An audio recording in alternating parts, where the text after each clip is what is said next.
The air inside the bakery was thick with the sweet, heavy scent of vanilla and buttercream. It was a smell that usually promised comfort, but for the family standing just inside the glass doors, it felt like a wall they couldn't climb over. Outside, the city streets were loud and chaotic, filled with the rush of people trying to get somewhere. But inside this shop, everything was still. The floors were polished white marble, so clean that the father hesitated to take a step. Fearing his old work boots might leave a mark that could never be cleaned up, he stood near the entrance, his hand tight around the door handle as if he were ready to leave at any second. His clothes were clean, washed with care the night before, but the fabric was thin and the colors had faded years ago. Beside him, his wife clutched her worn handbag against her chest. Her eyes darted around the room, taking in the golden chandeliers hanging from the ceiling and the customers sitting at small round tables, sipping coffee from cups that looked smaller than teacups she had at home. These people spoke in hushed, confident tones. They wore coats that looked expensive and soft, not like the heavy, second-hand jacket the mother was wearing. She felt incredibly small in this room, and she tugged gently on her husband's sleeve, a silent signal that maybe they should just go, but then there was the little girl. She was only about 7 years old, wearing a dress that was slightly too short for her, revealing scuffed shoes that had been resoled twice by her father. The moment she walked in, the noise of the outside world disappeared for her. She didn't notice the looks from the other customers or the way the baristas glanced up with a question in their eyes, wondering if this family had walked into the wrong building by mistake. The little girl only had eyes for the display case in the center of the room. It was a massive glass case, lit from within, glowing like a treasure chest. Inside sat cakes that looked less like food and more like art. There were mountains of chocolate drizzled with gold, pastel-colored towers of macarons, and tiny tarts decorated with fresh, glistening berries. But she wasn't looking at any of those expensive, complicated creations. Her nose was practically pressed against the glass, her breath fogging it up slightly as she stared at a simple, single-layer cake in the corner. It was covered in white frosting with a few fresh strawberries on top. To the people sitting at the tables, it was just a basic item, maybe the cheapest thing on the menu. To her, it was the most beautiful thing she had ever seen. Her father looked down at her and saw the wonder in her eyes. It was her birthday. It wasn't a milestone year like 10 or 16, but it was a day he had been thinking about for months. Money had been incredibly tight lately. They had skipped meals, turned down the heat in their small apartment to save on electricity, and the father had taken extra shifts at the loading dock even when his back ached. He had counted every coin, every dollar, just to make sure he could walk into this fancy shop and give his daughter something she would never forget. He wanted to see her light up, just for a moment, without worrying about where their next meal was coming from. "Go on," he whispered softly, putting a hand on her thin shoulder and guiding her forward. "Go look closer." The mother looked worried, her brow furrowed. She knew exactly how much money was in his pocket. It was every dollar they could spare. If the prices here were too high, they wouldn't have enough for the bus ride home. She leaned in close to her husband. "Are you sure?" she whispered, her voice trembling. "We could go to the grocery store. They have cupcakes there." The father shook his head, his jaw set in a determined line. He wanted her to have this. He wanted her to feel like she deserved to be in a place like this, even if just for 5 minutes. "It's her day," he murmured back, forcing a smile he didn't quite feel. "Let's see." The three of them walked toward the counter, the sound of their boots echoing in the quiet room. As they moved deeper into the shop, the conversations at the nearby tables seemed to die down. A man in a sharp gray suit looked up from his newspaper, his eyes lingering on the fraying hem of the father's jeans. A woman with perfectly styled hair glanced at the mother's worn bag and then quickly looked away, as if poverty was something that might be contagious. The father felt the heat rise in his neck. He felt the weight of their judgment pressing down on him, but he kept his eyes on his daughter. She was skipping ahead, unaware of the social gap that yawned wide around them. They reached the glass display. The little girl pointed a small finger at the strawberry cake, her smile wide and toothless in the front, revealing the pure, uncorrupted joy of childhood. She didn't point at the $10 chocolate mousse or the $15 slice of cheesecake. She pointed at the simple cake. It felt like a sign. Maybe they could afford it.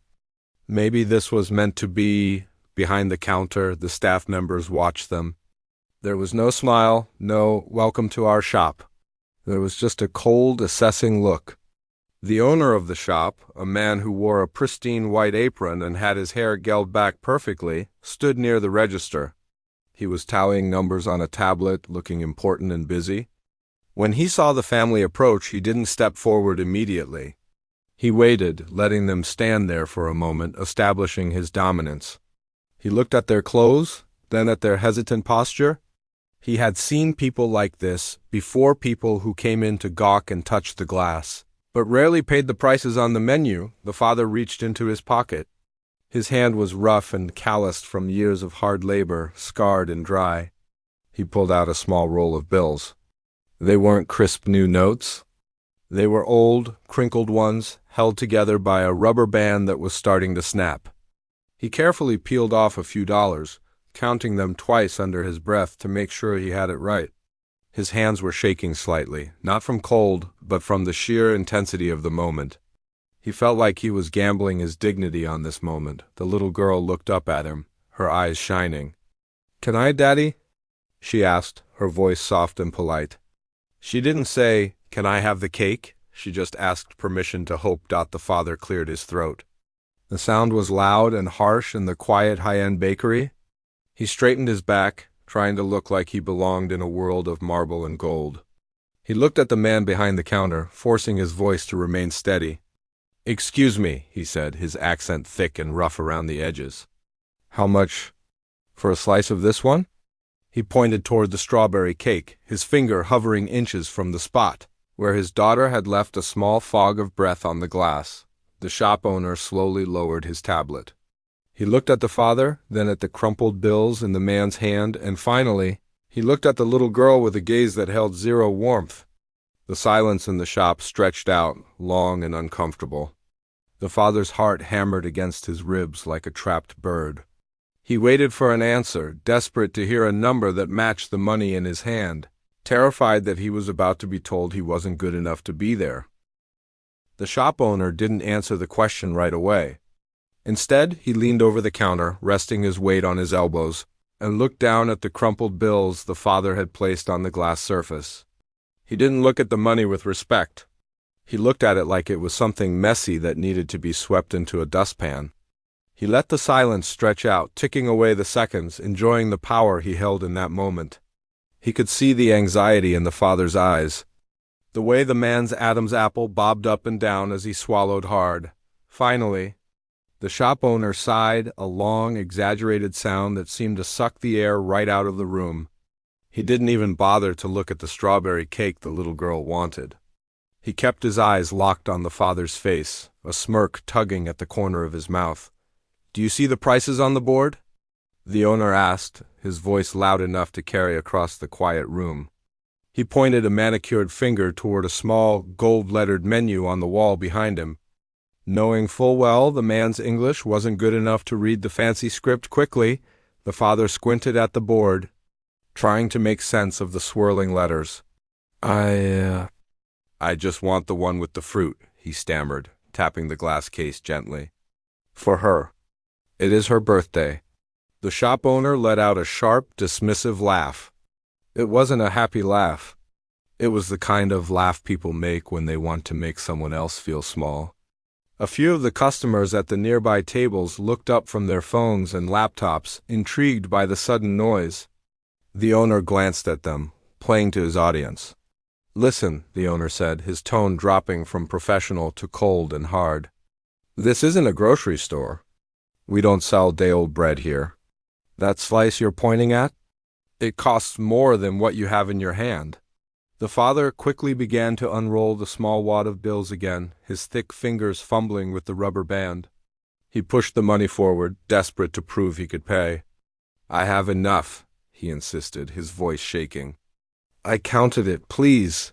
The owner looked at the money, then back at the family. He wiped the counter with a cloth, even though it was already spotless.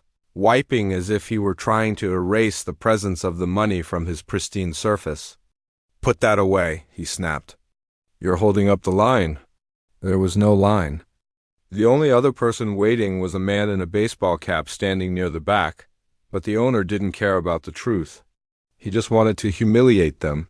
"You people always come in here," the owner continued, raising his voice so everyone could hear. "You touch the glass, you get your fingerprints everywhere, you waste my time, and then you pull out a wad of dirty ones and think you can buy whatever you want. This is a place for quality. Do you understand what that means? It means you have to pay for quality, and you—" He looked the father up and down, wrinkling his nose. "You clearly don't belong here." The mother stepped forward, her face flushing a deep shade of red. She grabbed her husband's arm, trying to pull him back. "It's okay," she whispered to him, tears welling in her eyes. "Let's just go, please." The little girl, who had been standing there with her hand still resting near the glass, slowly pulled her hand back. She looked from the angry shop owner to her father's bowed head. The excitement that had been dancing in her eyes just moments ago was fading fast, replaced by a look of confusion and fear. She didn't understand why the man was being so mean. She didn't understand why her daddy, who worked so hard every day, was being treated like he had done something wrong. "No," the father said, though his voice was barely a whisper. He didn't move. He felt rooted to the spot, paralyzed by the shame burning in his chest. He had promised her a treat. He had worked extra hours for this very moment. To walk away now felt like admitting defeat, like admitting that his hard work wasn't good enough. The shop owner saw that the father wasn't moving, and his anger flared. He reached over the counter and, with a brutal suddenness, slammed his hand down on the glass case right next to where the little girl was standing. The sound was like a gunshot in the quiet shop. "Don't touch the glass," he shouted. The little girl flinched and stumbled backward into her mother's legs, her eyes wide with shock. "Do you know how much it costs to clean these windows? If you can't afford to buy the cake, you can't afford to pay for the cleaning either. Get out." The owner pointed a finger toward the door. "Go on, get out of my shop. Go to the convenience store down the street. They have trash cans outside that are more your speed." The other customers in the shop began to murmur. Some looked shocked, glancing at their phones, perhaps thinking about recording but hesitating. Others just looked annoyed that their peaceful coffee break was being interrupted. A woman in a business suit shook her head and whispered something to her friend. Clearly siding with the owner, annoyed by the disruption, the father stood there for a second longer, his chest heaving. He looked at his daughter, who was now crying softly, burying her face in her mother's coat. He saw the way her shoulders shook. All his plans, all his hard work, and all his love had crumbled in just a few minutes because of one cruel man with a fancy apron. The defeat washed over him, heavy and suffocating. Slowly he turned around. He didn't look at the shop owner again. He didn't look at the other customers. He kept his eyes on the floor, watching his worn boots as they shuffled toward the door. The mother followed him, holding the little girl tight against her side, whispering soothing words into her ear that didn't seem to help. The bell above the door jingled as they pushed it open, a happy, cheerful sound that seemed horribly out of place. As they stepped back out onto the noisy street, the noise of the city rushed back in, horns honking, sirens wailing, people shouting. But it didn't cover the silence of their shame. The father stood on the sidewalk, his hands clenching into fists at his sides, his eyes stinging. He felt like a failure. Inside the shop, through the window, he could see the shop owner grabbing a spray bottle and a rag, aggressively wiping the spot where the little girl had stood as if trying to erase the very memory of them. Back inside the bakery, the air was heavy and uncomfortable. The aggressive silence that followed the family's departure was worse than the shouting had been. The customers were trying hard to look at their phones or their coffee cups, pretending they hadn't just witnessed a grown man bully a little child. But the tension was palpable. People shifted in their seats, clearing their throats awkwardly. The shop owner, however, looked satisfied.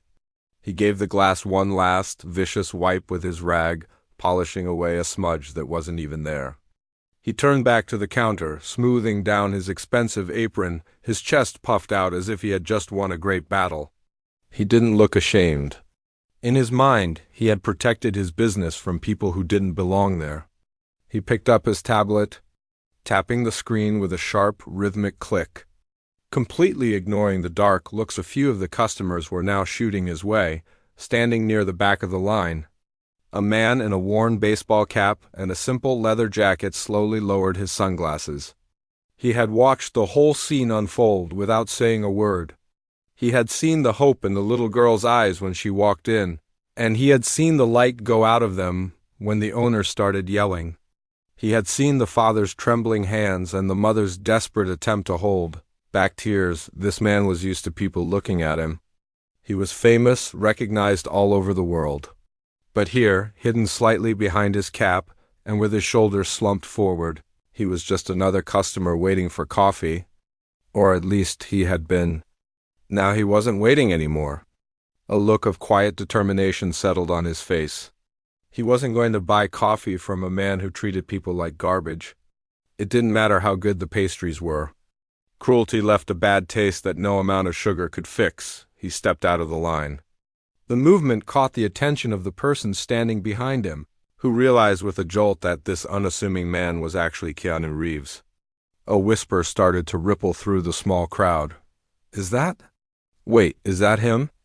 But Keanu didn't stop to sign autographs or smile for photos. He had something more important to do. He walked past the display cases, his eyes fixed on the glass door where the family had disappeared. As he reached the counter, the shop owner finally looked up. The owner's eyes went wide for a second, recognition flashing across his face. His expression instantly changed from arrogant to overly polite, a fake smile stretching across his mouth. He assumed the actor was coming to the counter to place a big order, or perhaps to compliment him on keeping order in his shop. "Mr. Reeves," the owner said, his voice suddenly smooth and oily.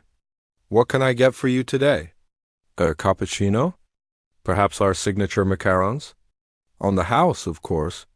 Keanu didn't even look at him. He didn't slow down. He just kept walking toward the door. It was a deliberate snub. The owner's smile froze on his face, confusion replacing the greed in his eyes. "Hey, where are you going?" the owner called out, his temper flaring again now that he realized the celebrity wasn't staying to boost his ego. Keanu pushed the heavy glass door open and stepped out onto the sidewalk. The city noise hit him like a wall, but he quickly scanned the crowd.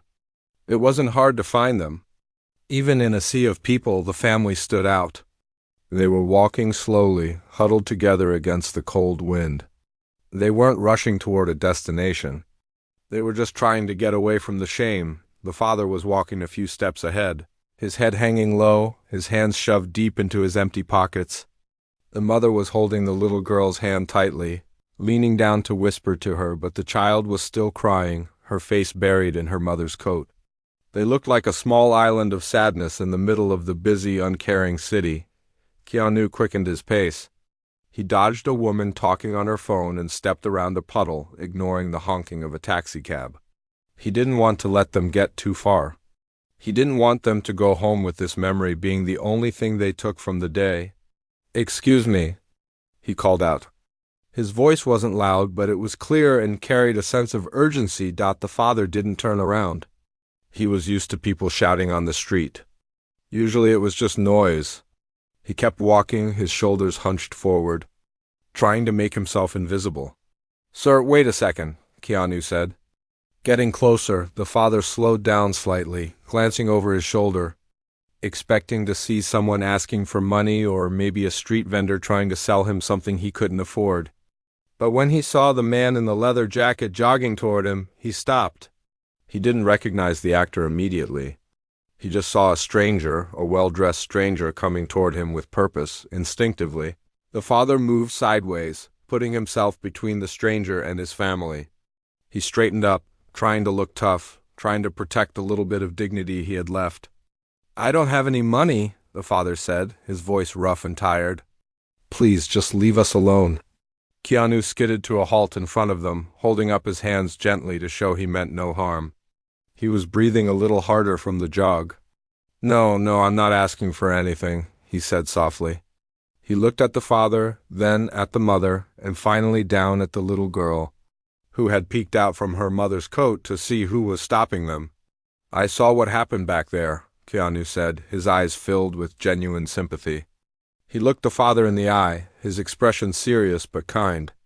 That wasn't right. The way he spoke to you. That was wrong.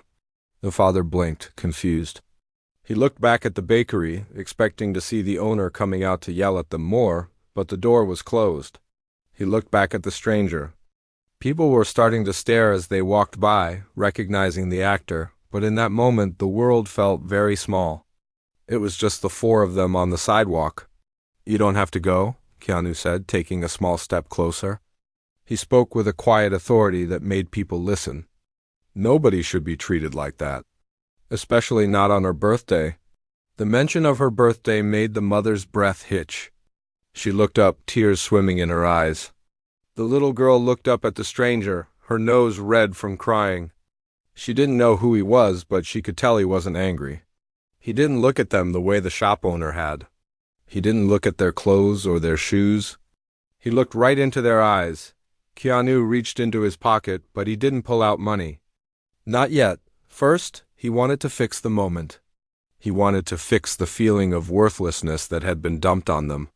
She deserves that cake, Keanu said simply, nodding back toward the bakery. And you deserve to be treated with respect. The father stood frozen on the sidewalk, his eyes darting nervously back toward the bakery door. The idea of walking back into that shop, of facing that man again, made his stomach churn. He felt a wave of shame wash over him, hot and prickly. He shook his head slowly, gripping his daughter's shoulder a little tighter. No, he said, his voice barely audible over the traffic. We can't go back there. Please, it's okay. We will just go to the grocery store. They have donuts. She likes donuts. He wasn't just saying it to be polite. He was terrified. He felt small enough already, and having a stranger fight his battles for him felt like losing the last bit of pride he had left. He just wanted to disappear with his family and forget this morning ever happened. Keanu looked at the father, and he saw the fear and the pride battling in the man's eyes. He understood. He knew that poverty didn't just take away your money. It took away your confidence. It made you feel like you weren't allowed to take up space in the world. He stepped closer, closing the gap between them, but he kept a respectful distance, not trying to crowd them. It's not about the donuts, Keanu said gently. He looked down at the little girl, who was wiping her eyes with the back of her hand, smearing a little bit of dirt on her cheek. It's about her. And it's about what is right. You didn't do anything wrong? He did. The mother looked up at Keanu, her eyes searching his face. She didn't know who this man was, but there was something incredibly calm about him. He wasn't looking for a thank you. He wasn't looking for attention. He just looked like a man who hated seeing people get hurt. You deserve to walk out of there with your heads held high, Keanu said. He gestured toward the shop with a nod of his head. Come on. I promise he isn't going to yell at you again. Not while I'm there. The father hesitated for another long second. He looked at his daughter. She was still sniffling, but she was looking at the stranger with big, wet eyes. There was a tiny spark of hope there that hadn't been there a moment ago. The father let out a long, shaky breath and finally nodded. Okay, he whispered. Okay, double quotes together. The small group turned around and walked back toward the bakery. The father walked a little taller this time, knowing he wasn't alone. Keanu walked beside them, matching their pace, shielding them from the rush of pedestrians on the sidewalk.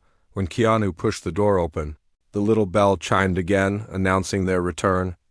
The noise inside the shop instantly died down. Every customer turned to look. The whispers started up immediately, a buzz of excitement rippling through the room as people pulled out their phones. Behind the counter, the shop owner was standing with his back to the door, stacking some expensive boxes on a shelf. When he heard the bell, he turned around, a smirk already on his face, expecting to tell off some other customer. But when he saw the family standing there, and then saw Keanu Reeves walking in right behind them, the smirk vanished. The owner's face turned a shade of pale white. He straightened his apron nervously, his eyes darting from the movie star to the poor family. He opened his mouth to speak, to say something smooth and welcoming to Keanu, but Keanu spoke first. "They are with me," Keanu said. His voice was calm, but it cut through the room like a knife. It wasn't loud, but it carried a heavy weight of authority. The owner blinked, confused. He looked at the dirty boots, the worn clothes, and then back at the famous actor. "Mr. Reeves," the owner stammered, forcing a nervous laugh. I told them to leave earlier. They were causing a disturbance." "We don't allow—" "They weren't causing a disturbance," Keanu interrupted. He walked right up to the glass display case and stood next to the father. "You were. You were rude, arrogant, and cruel to a man who just wanted to buy a cake for his daughter's birthday." The shop owner glanced around the room. The other customers were watching closely. Some were recording videos on their phones. The owner realized he was trapped. He couldn't throw Keanu Reeves out, and he couldn't continue to bully the family while the whole world was watching. He tried to regain his composure, putting on a fake smile. "I think there was just a misunderstanding about the prices," he said weakly. "There was no misunderstanding," Keanu said. He pointed a finger at the strawberry cake sitting in the corner of the display case. "We want that one." "The whole cake, not a slice. The whole thing." The owner looked at the cake, then at the family. "That is a very expensive cake," he said, his voice tight. "Good," Keanu replied. "Then you should be happy to sell it." He reached into his jacket pocket and pulled out a sleek black wallet. He didn't look at the price tag. He didn't ask if it was too much. He just opened the wallet and took out a stack of crisp, clean bills. He placed them on the counter, right on top of the glass, sliding them forward until they touched the owner's hand. "Take it," Keanu said. The owner stared at the money. It was more than enough to cover the cake. Probably triple the amount. But the pride of the shop owner wouldn't let him just take it and be nice. He looked at the money, then at the little girl, and a nasty glint returned to his eyes. He didn't want to give them the satisfaction. "We are actually very busy," the owner lied, gesturing to the empty kitchen. "And that cake might be reserved. I can't just—" Keanu leaned in over the counter. The smile was gone from his face now. He wasn't the polite celebrity anymore. He was a protective father figure, and he was angry. The room went deadly silent. "You listen to me," Keanu said, his voice low and dangerous, quiet enough that only the owner could hear, but intense enough that the owner stepped back. "This man works harder in one day than you probably do all week. You sell cakes. That's it. You're not a king, and you're not better than anyone else just because you stand behind a glass counter. You sell happiness. That is your job. And today you tried to sell them shame instead." The owner swallowed hard, his face turning red. "Now," Keanu continued, his voice returning to a normal volume so everyone could hear, "box the cake? Do it nicely. Or I will stand right here and tell every single person who walks in that door exactly how you treat children.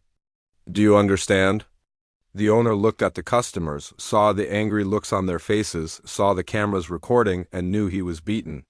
He grabbed a large box and a pair of tongs, moving with jerky, angry movements.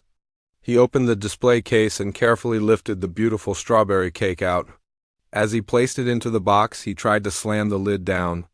But Keanu just watched him, daring him to make a scene. The owner tied a ribbon around the box of cheap, flimsy one, and shoved it across the counter toward the father. "There," the owner muttered, not looking anyone in the eye. "Take it." Keanu didn't move to take the box. He looked at the father and nudged him gently with his elbow. "Go ahead," Keanu whispered. "It's yours." The father looked at the box, then at Keanu. He felt a lump in his throat the size of a baseball. This wasn't charity. This was justice. Slowly, with trembling hands, the father reached out and took the box. It was light, but it felt heavy with meaning. He held it against his chest like it was made of gold. "Thank you," the father whispered, his voice cracking. I don't know what to say." "You don't have to say anything," Keanu said, breaking into a warm smile that lit up his whole face. "Just have a great birthday, sweetheart." He looked down at the little girl, who was staring at the box with wide eyes. The tears had stopped. She wasn't thinking about the mean man anymore. She was thinking about the cake. The little girl stared at the white box tied with the thin ribbon as if it were a treasure chest containing a king's crown. She hugged it tightly against her chest, her small arms barely able to wrap all the way around it. The tears on her cheeks were drying, sticky in the cool air, but she didn't care. She wasn't sad anymore. She was beaming, a smile breaking across her face that was brighter than anything in the shop. It was the kind of smile that made her nose crinkle and her eyes squint up, the kind of pure joy that children seem to lose too, easily as they grow up. Keanu looked down at her and his expression softened completely. He wasn't the tough guy from the movies right now, and he wasn't the annoyed customer from a few minutes ago. He was just a man seeing a kid happy on her birthday. He reached out and gently tapped the top of the box with his finger. "You take good care of that," he said to her, his voice quiet and gentle. "And make sure you get the first piece, okay? The biggest piece with the most strawberries." The girl nodded vigorously, unable to find her voice. She just squeezed the box harder and looked up at him with wide, worshipful eyes. To her, this stranger wasn't just a man. He was a hero who had stepped out of nowhere to save her day. The father, still holding the box as if it were made of fragile glass, turned toward Keanu. The man's throat was tight, and his eyes were red-rimmed. He opened his mouth to speak, to say thank you properly, but the words got stuck. He felt a lump of emotion so big he could barely swallow it. This wasn't just about the cake. It was about how he felt walking in versus how he felt walking out. 10 minutes ago, he felt like a failure who couldn't provide for his family. Now he felt seen. He felt like he mattered. Thank you," the father finally managed to choke out. He reached out a rough, calloused hand to shake Keanu's hand. "You didn't have to do that. You really didn't. I will pay you back. I don't know when, but I will find a way." Keanu took the father's hand and gripped it firmly. He shook his head. "No, you won't," he said, his tone serious but kind. "You don't owe me anything. You work hard. You take care of your family. That's enough. Just enjoy the cake." He squeezed the father's hand one last time and then turned toward the door, gesturing for the family to walk ahead of him. "After you," he said. The mother nodded, tears silently streaming down her face now. She mouthed the words, "Thank you," and took her daughter's free hand. They walked toward the glass door, their heads held high. The bell chimed again as they pushed it open, but this time the sound didn't feel like an announcement of their arrival. It felt like a victory bell. Keanu followed them out, but he paused just before stepping onto the sidewalk. He turned around and looked back into the shop. The place was dead silent now. The customers were still watching, their phones still recording.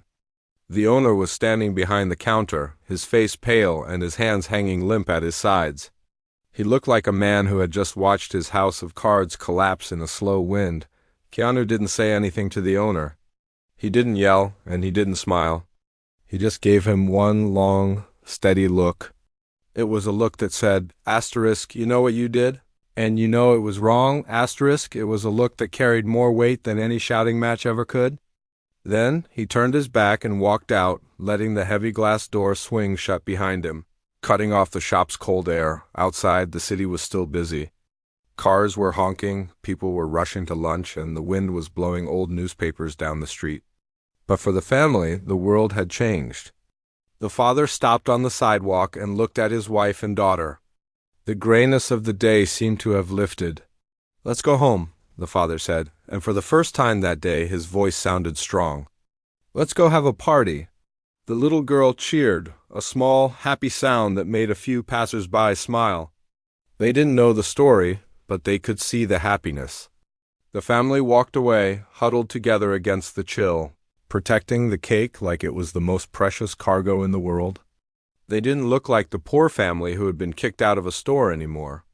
They walked with a bounce in their step, their dignity restored not by the money they had, but by the kindness they had been shown.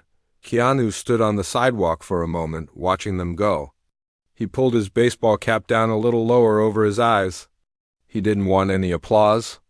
He didn't want anyone to come up and ask for a selfie or tell him what a great guy he was. He just watched until they turned the corner and disappeared from sight. Seeing them happy was his reward. A few people nearby had recognized him and were starting to whisper and point. Phones were being raised, not to record a bully this time, but to capture the celebrity. Keanu saw them coming. He didn't scowl, but he didn't stop. He just shoved his hands into his jacket pockets, hunched his shoulders slightly, and blended into the flow of the pedestrian traffic. He became just another face in the crowd, disappearing the way he always did, quietly and without a fuss. Inside the bakery, the silence was finally broken. A woman stood up from her table, gathered her coat and her purse, and walked toward the counter. She didn't buy anything. She just looked at the owner with a look of pure disgust and shook her head. "I'm never coming back here," she said loudly enough for everyone to hear. She dropped a napkin on the floor and walked out. Watching her, a few other customers stood up too. One man left his half-finished coffee on the table. Another couple demanded a refund for the cookies they had just bought, saying they had lost their appetite. The reputation of the shop, built on expensive ingredients and fancy decor, was cracking right in front of the owner's eyes. He realized that while he might own the building, he had lost the respect of the people inside it. The owner stood there alone behind the counter, looking at the spot where the family had stood. He looked at the empty space where the cake used to be. He looked at the stack of money Keanu had left, more than enough to pay for the cake, sitting there untouched like an accusation. He picked it up, his hands trembling, and put it in the register. But the clicking sound of the drawer opening sounded hollow and empty. He had won the argument earlier. He had forced them to leave, but standing there in his empty, quiet shop, watching his customers walk out the door one by one, he realized he had lost everything that actually mattered. He had sold his humanity for a moment of power, and the price was far too high. Outside, the city moved on. The little girl would eventually eat her strawberry cake and remember it as the best birthday of her life. The father would remember that there were good people in the world who saw others as equals. And Keanu Reeves would just keep walking, finding his own quiet way to make the world a little less cold, one random act of kindness at a time.